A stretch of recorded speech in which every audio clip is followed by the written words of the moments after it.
First of all, it is my absolute pleasure to welcome you on behalf of all the staff at Boisdale to Boisdale Canary Wharf, and I hope you've enjoyed your dinner so far, and thank you so much for making the effort to be here tonight. Please give a massive, warm applause to James Horn, the chairman of Purdy, who has put this together tonight. Ladies and gentlemen, Mr. James Horn.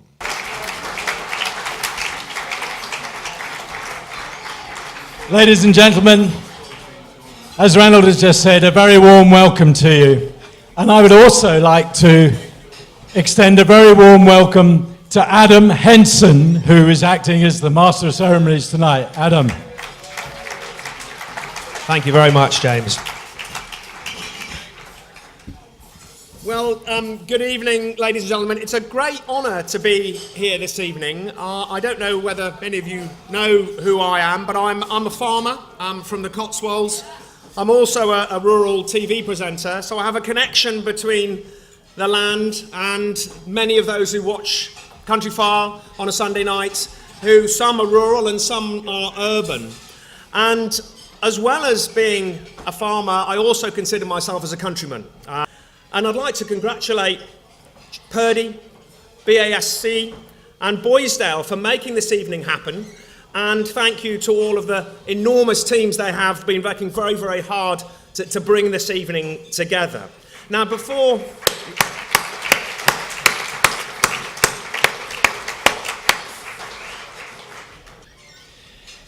The reason why we started the Eat Game Awards was it was becoming increasingly apparent that we need to be more innovative in how we deal with our harvest. But not only innovation in how we deal with it, but also recognizing and rewarding all of those that are doing the most amazing job at promoting the consumption of game. Our first guest presenter is multi-talented. He's a rugby player initially who represented London Irish in the youth squad. He was a star of the boy band JLS. He won the Christmas special of Strictly Come Dancing, competed on MasterChef, and is also a farmer and a presenter like myself, appearing on CBeebies Down on the Farm and on Country File. It is, of course, Jonathan Gill, or better known as JB.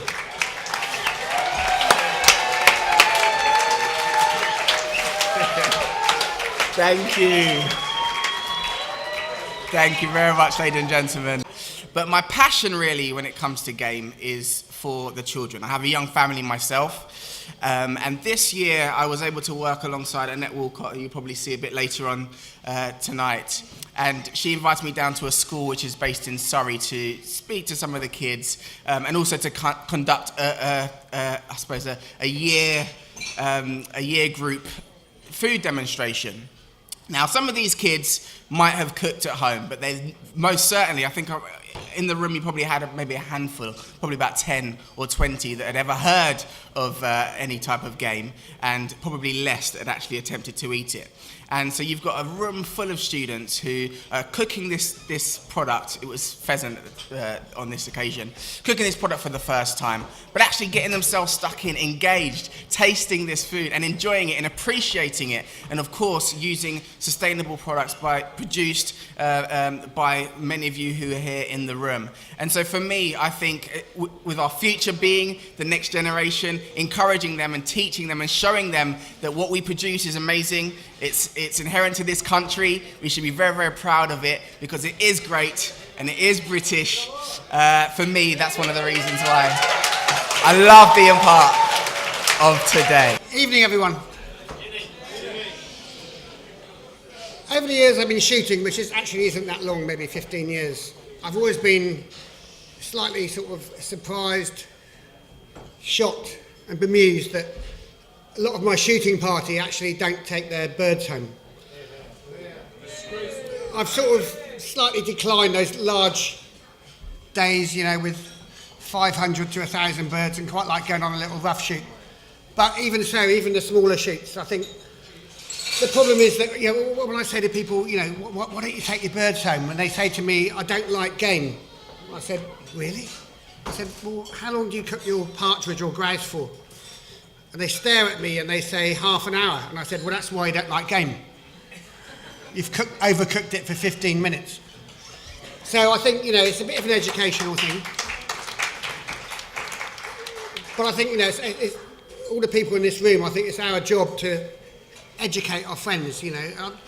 You go to a shoot and, you know, a shooting lunch for me should be the game that was shot last week or a couple of days before. But quite often you get served something that's nothing to do with game at all. And I think that is part and parcel of the problem, is that we don't use our game. So, you know, I suppose it's up to us restaurateurs, but then persuading someone to come to a restaurant to eat game, you know, is a hard task.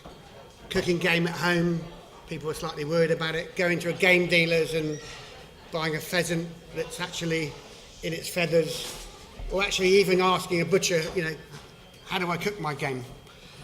So, you know, it's a task in hand, I think. But I think this evening, you know, we had a fantastic dinner. Thank you to all the Boisdale team and Ranald for hosting.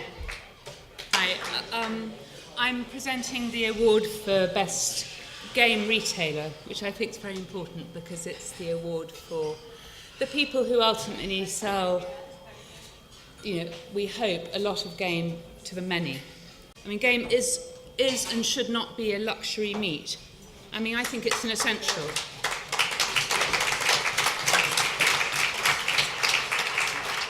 The retailers have a massive role here because big or small, tiny butcher, multiple, what you can do is that you can make game more alluring. I mean, people like my father, he wouldn't eat a pheasant until it had been hung so long that it was nearly coming alive again. And that's actually a little bit macho, and it's a little bit not what us girls eat. And it's a whole point about game is making it an everyday food, so that when you go and buy game, it's not like buying a luxury or an elite food. It's actually like buying fish fingers, and that's what really should happen. Okay. So I just want to congratulate those who have participated in the Retailers Awards, because what you're doing is going to be massive, and you know there's a very, very, very big future in this. And all your efforts are fantastic, whoever has won tonight, and you should be very, very proud. So the first...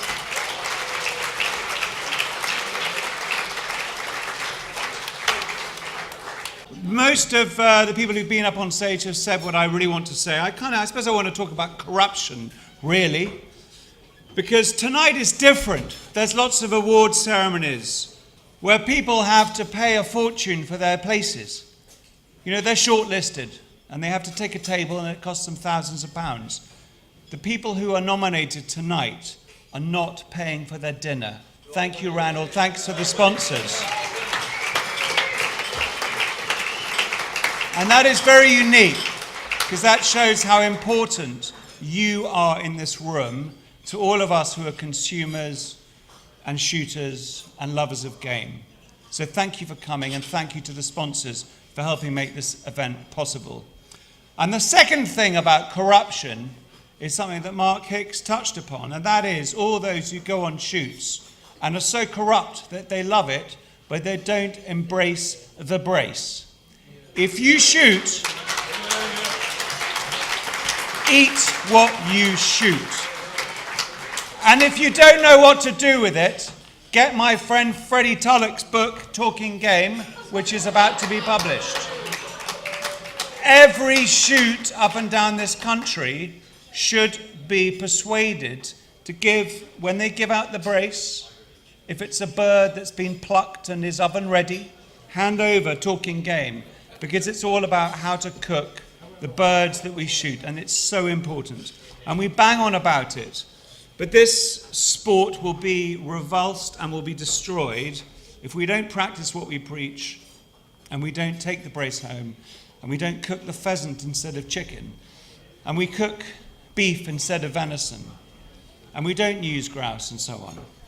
So serve consommé, maybe a little less salty than tonight.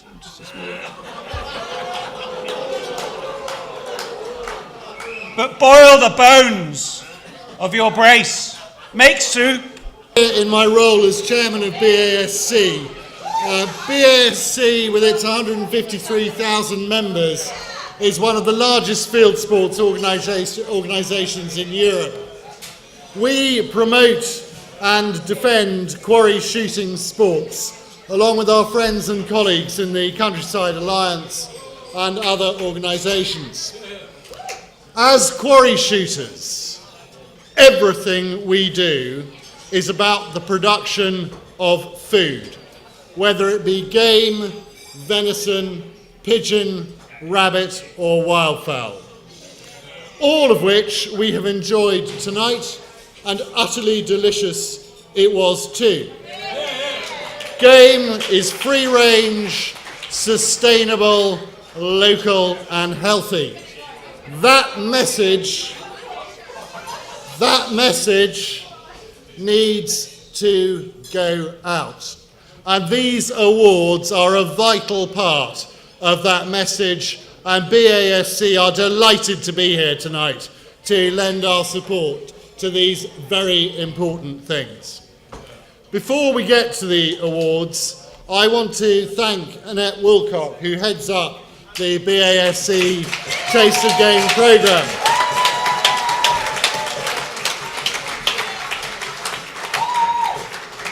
Taste of Game, in partnership with the Food Teachers Centre Schools Project Game Changer, has put pheasant onto the GCSE curriculum. Pupils are taught knife skills, the importance of the provenance of their food, and every other aspect of preparing and consuming game.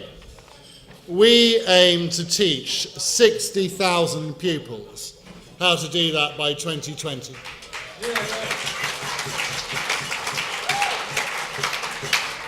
We teach the teachers, 100 so far. We provide free pheasant for them to practice upon. In the first 2 months of the Game Changer programme, 350 schools signed up, and we had to close registration because the demand was too high.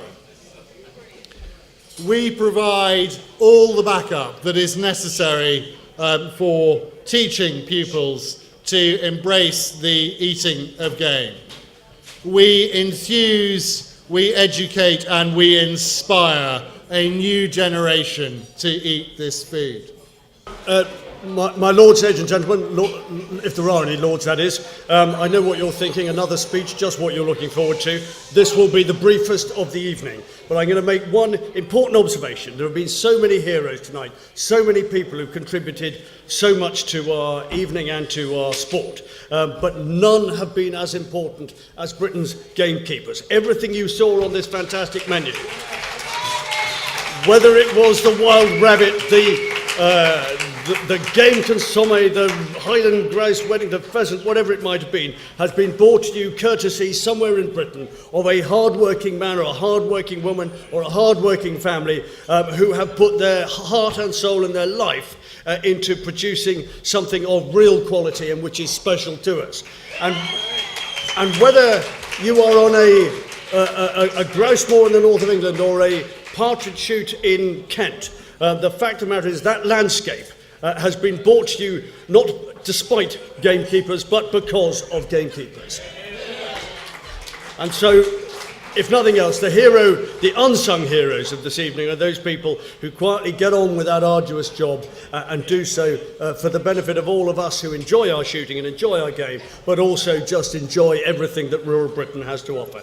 Now, ladies and gentlemen, I have the dirty business of shooting, which is promoting it and defending it in Parliament. It is a labour of love. Nothing gives me greater pleasure than being able to go out there and champion everything that is fantastic about our sport. And the one thing I've learnt in the few years that I've done this is the thing which unites us all, whether you are a pub keeper, whether you are a chef, whether you are a customer, whether you are a rich person living in Notting Hill, a poorer person living in Doncaster, the one thing that unites you is food. It's food, it's food, it's food. And the only thing I would say to you is this, as a lowly, lower than life politician, is this. don't fret too much about the size of your bag. Don't fret too much about the colour of your socks. Don't fret too much about the size of your Range Rover. Fret, my friends, about the disposal of game into the food chain in a responsible and sustainable way, because that is what really, in my life, that is what counts more than anything else at all. So, ladies and gentlemen, the hero, the game hero, whoever this lucky person is, actually combines all of those things. And is, perhaps they don't even know this, they're as much of a political hero as they are a game hero, because what they do is provide me and my colleagues the opportunity to make the case for the things which we feel strongly about and make sure they're still here next year for us to engage in. So, Is there a sponsor? I don't know. Oh yes, there were 3 sponsors. I do. Purdy, obviously, very prominent this evening. Boisdale's, thank you. I don't know where Ranald has got to, but he is, responsible for my blood pressure and my waistline. Thank you very much, Ranald. It's been a fantastic evening, and of course, Taste of Game, who've done so much for the cause which we're espousing tonight.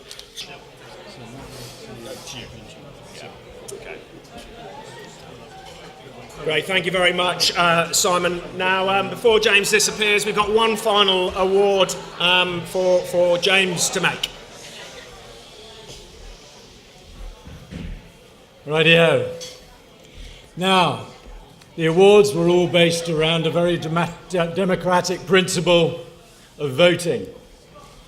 But the champion of champions was the one award that was at the discretion of the judges. Now, one of the things that I find quite remarkable in the shooting world, having started Guns on Pegs back in 2006 when Facebook was only just getting going, perhaps one of the most interesting aspects of tonight's awards is all about the use of social media. And it is that use which I think is so vital. And I must say, I take my hat off to Scott for all his efforts, as there's been some remarkable number of votes for a remarkable number of people. However, the champion of champions was the one that got the most votes across all the categories, and it was the one that we were most struck by. So, without further ado, I open the envelope.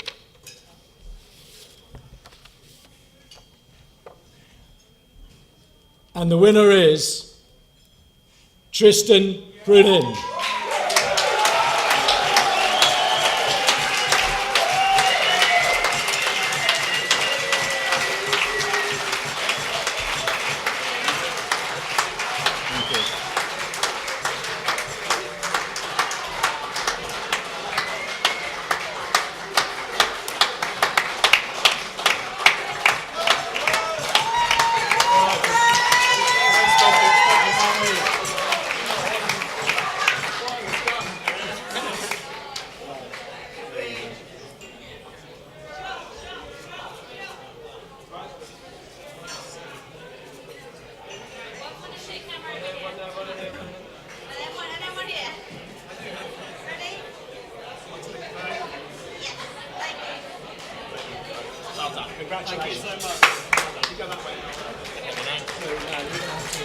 I'll just quick wrap up and I'll let you finish off. Yeah. Okay.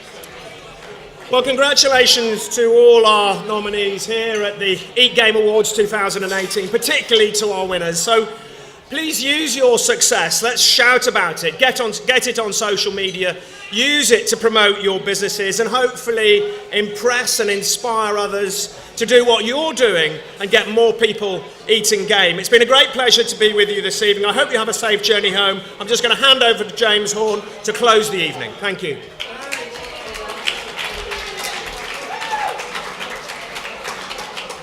Adam, thank you very much indeed for all you've done for us this evening. I must say, when we started these awards, I remember thinking, goodness me, how on earth are we going to fill a room?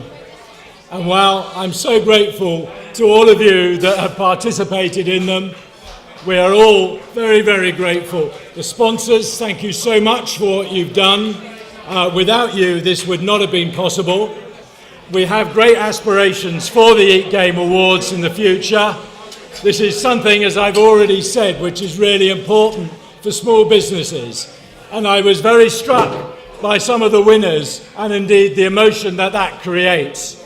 Because when, as I said earlier, you get a gong, it does make a difference. And everybody in here can make a difference to the consumption and the volumes of game that we consume. So thank you, everybody. Thank you, Boisdales. Thank you, Basque. Thank you to the sponsors. Thank you to my staff. And thank you to you all for entering into the awards and for coming tonight. Safe journey home. Thank you very much.